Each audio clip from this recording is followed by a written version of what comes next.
Այսօր շատ հաճախ քննարկում են, տարբեր ենթադրություններ են առաջ քաշում, թե ինչ հարց է եղել պատճառը, որ 3 ժամով հետաձգվեց Ցուրիխյան արձանագրությունների ստորագրությունը եւ այլն։ Գիտեք, սա շեղում է մեզ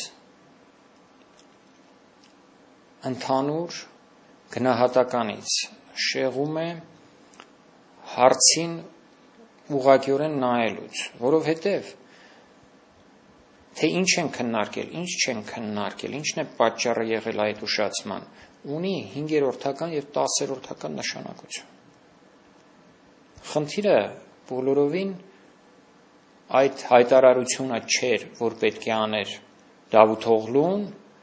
կամ Նալբանդյանը։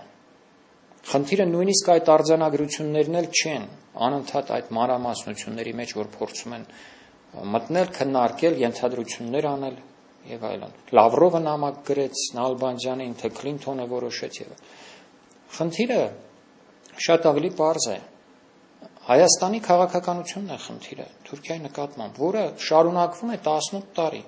Այս քաղաքականությունը այսօր չի սկսվել։ Այս քաղաքականությունը տրամաբանորեն շարունակվում է եւ վաղ թե ուշ պետք է բերեր նման կործանարար հետևանքների, նման հակահայկական արձանագրությունների։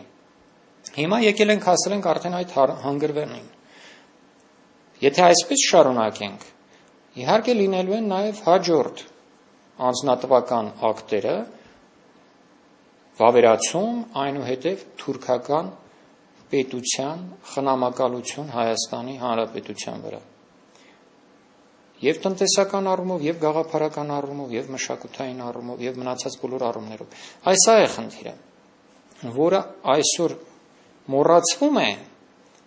խոսում են դետալների մասին։ Եվ ես կուզեի վերադարձնել բոլոր շահագրգիռ հայրենասեր ուժերի ուշադրությունը բուն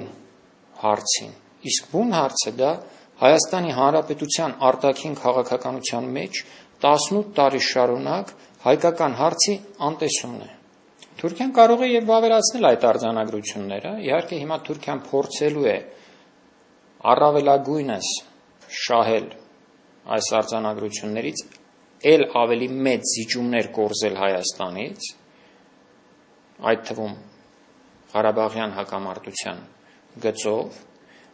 բայց եթե չստացվի, այդ արձանագրությունները իրենք իրենցով առանց Ղարաբաղյան հակամարտության, նույնիսկ առանց ցեղասպանության ճանաչման մասին այն կետերով, որ պարունակվում են, այսինքն ցեղասպանության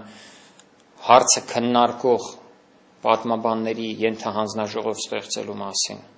նույնիսկ առանց այդ ամեն ինչի, այնտեղ կան այնպիսի անընդունելի կետեր, որոնք Հայաստանի համար ոչ մի լավ բան չեն խոստանում։ Դրանք են հատկապես սահմանների ճանաչման վերաբերյալ եղած